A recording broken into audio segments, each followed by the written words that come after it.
Good morning, guys. It is Arctic package day for the Lexion combines. And so what we're going to do is we got an extra battery, an inverter, and some cabling. And we're just going to plumb in another battery and to help with cold cranking amps and to help with energy for the preheater. And we're going to wire in an inverter to help with running my space heater up top so I don't have to run around with the generator. And so let's get going, I guess. The whole goal of this is, so one, I don't have a warm shop to chase the combine to, and two is the space heater up top, if he only runs for maybe a half hour, that heats that engine up, it heats the oil up, it heats the gearbox up a little bit, it already starts to preheat some of the water.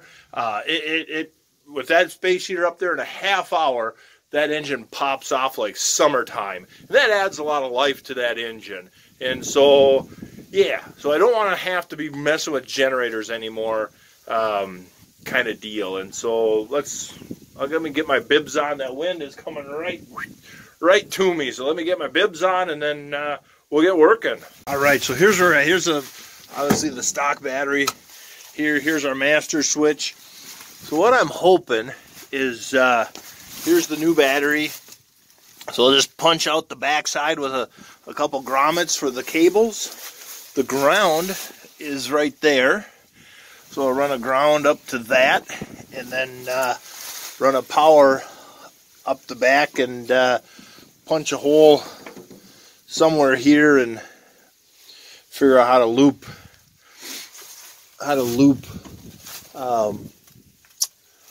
the positive cable in here somehow. I don't know where I can reach with my drill, but we'll figure something out. So yeah, that's the goal. And then the inverter, I don't know where a guy can wire that inverter. Maybe I got some self-drilling screws. Maybe it can go right here or something, and then just run a power cord right up by that gear case, or maybe wire that inverter up here. I wonder what the face of it looks like. Oh yeah, the face of it, it's pretty hardy, and so a guy can mount it like that. I'm not too worried about mud off the rear tire, I guess. Yeah, if it's up here, I don't picture much mud making it up there. So yeah, easy peasy. Let's figure out what the heck we're doing. There we go. Got our 2 holes through. And I climb underneath here. We'll just see if we can't clean them with the grinder a little bit. Sure. I grab the grinder with the dead battery. Alright, but you guys get the idea. I'll clean them holes up. This shield out of the way here. On a side note, Claus doesn't build anything out of sheet metal. So I bought some nice rubber grommets to put in there, but the grommet isn't made for that sheet metal. It's too thick back here. This one's thinner. This one's a lot thicker. I don't know what I'll do for a grommet. I think what I'll do is just get by for the winter.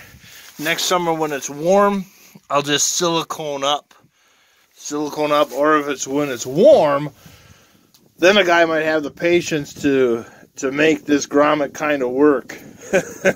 I think between the grommet and silicone, if a guy just whittles half this grommet off and then puts silicone around it and pushes it in the hole, that might work. But that's warm weather type stuff.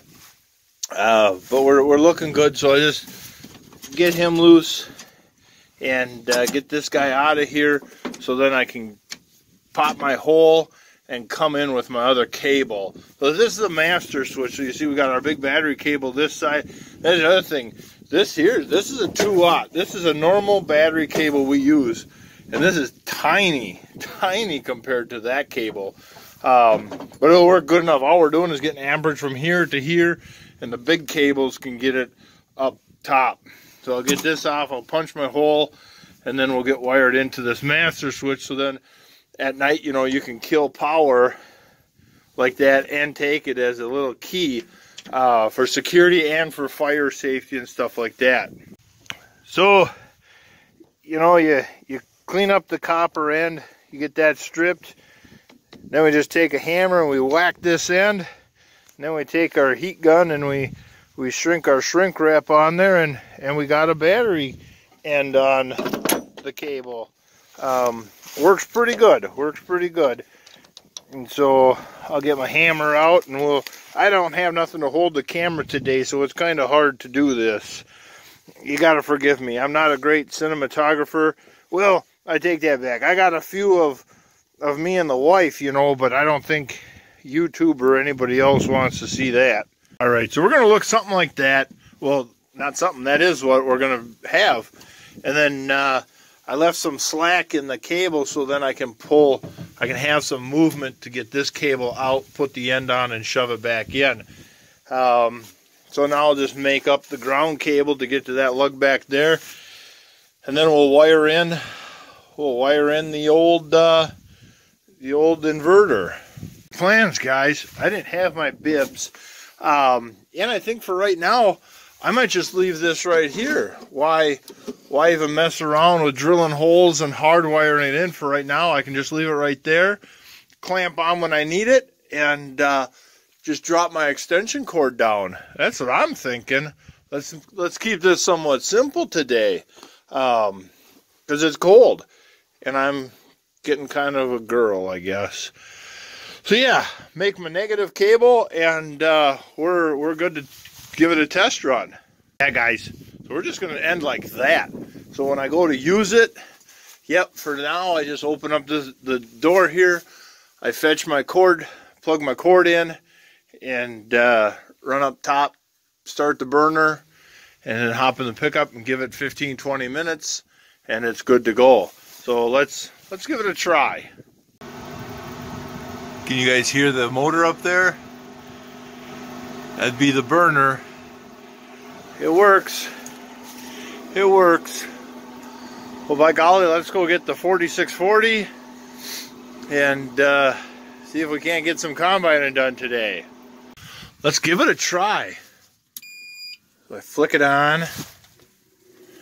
There she turns on. And I'll climb up my ladder. And we're cooking. It'll warm up that big oil filter. It'll get this intake pipe hot. This water hose will be hot. You can feel the heat already coming up along that block. It'll get that block hot. And with this hood shut down, it'll encompass all that warmth. Just set him down gently.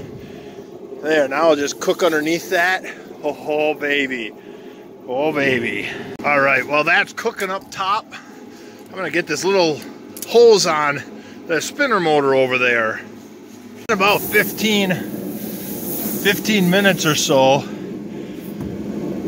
about 15 minutes at the most, this hood is really warm. This hood is warm, so you know that heat is just swirling around that engine, getting that sucker hot. What does... Ooh, this turbo pipe's hot. Our intake pipe here has a little bit of warmth, but this intake pipe here is hot. This pipe over here is pretty warm. Oh boy, this water hose here is good and hot. Wow. This exhaust here is very warm to the touch. I'm kind of excited. So let's go see if she'll start. Oh boy, she popped right off. We are alive. I almost didn't want to record it just in case it didn't work. I'm sorry, guys. But hey, it worked awesome. 15 minutes, we got a warm engine, and we're looking good. We're looking good.